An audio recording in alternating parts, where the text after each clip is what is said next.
Assalomu alaykum aka. Nima qilib o'tiribsiz? Alaykum assalom o'g'lim. Biroz qornim ochgandi. Xato bilan non yeb o'tiribman. Kel, birga yeymiz. Yo'q, qornim to'q. Yaxshi dam oling aka. Xo'p, bola. Bo'pti aka.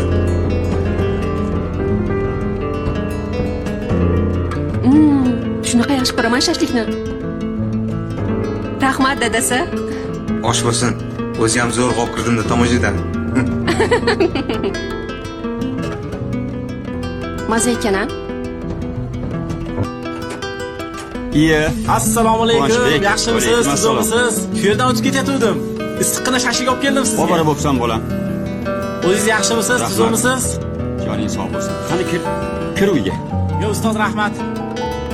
Bitta duo qiling. Ilohi amin. Allohim baxtingni butun qilgan bo'lsin. Amin. Allohu akbar. Mayli, rahmat. Da, kim akani ertalabdan? Meni shogirdim Quvonchbek. Issiqqina shashlik olib keldi. Rosa shashlik yegim kelib turuvdi. Baraka topsin. Kelinimni chaqir, birga yeb olamiz. Tushunmadim. Demak, u sizga shashlik olib keladi? Chunki buni duo qiladigan, shashlik olib boradigan otasi o'lib ketgan o'g'lim.